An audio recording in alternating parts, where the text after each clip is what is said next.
which you have mentioned a couple of times now, obviously an homage to Warren Buffett, the buy and hold strategy, which he's a big fan of. Yeah.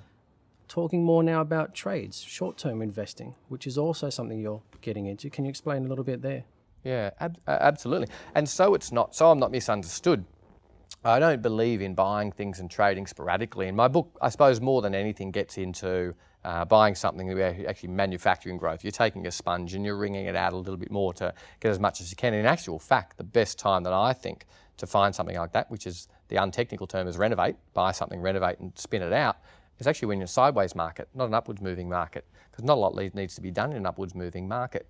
My point is, though, is that my experience in property, and it's different for everyone, okay, because I am a long-term guy. I'm one of those guys that's happy to seed something here and see it come off in the future. But one thing I've learnt, and there's also some great experience actually from the broader business in having the property management book, because you do tend to speak to those people a lot more than you otherwise would have thought, rather than we buy the property for them and LJ Hooker manages the book.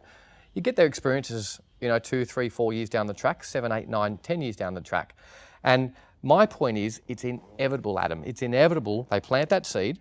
They take some of the tips in my book, maybe not just necessarily my book, but other people, study good, solid research, understanding and reason. That tree is going to grow some really strong roots in 10 years and they will be wealthy. We've already, that I think is not up for objection. But I just found it quite hard that the risks you've got in life these days and the things that you'll inevitably hit, some good, some bad, most of our clients and the time that they come across our desk, either might be just pre-kids, post-kids, but in any event, those kids bring some really good things ahead of them. But then all of a sudden, Molly's got to go to school, or Molly's getting married, or she's got an event in their life, and that needs another $10,000. And what we try and avoid is we make core properties aren't there to be sold. So you've basically got to expect over a life cycle of investment, call it 10 years, call it 12, call it 20, you've got to expect that you're going to have 2 to 3 occurrences. Some people hit divorce. Some people lose their jobs. Core properties shouldn't be touched.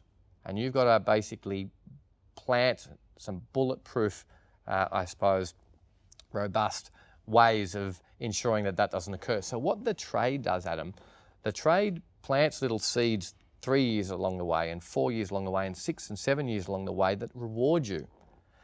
And because anyone who knows me now, and I suppose my background and being a researcher and what I do from a demographic and economic point of view is going to make money, that's as clear as day. But what I've found is that after doing it for so long, I actually dedicate about 85% of my attention now to psychology.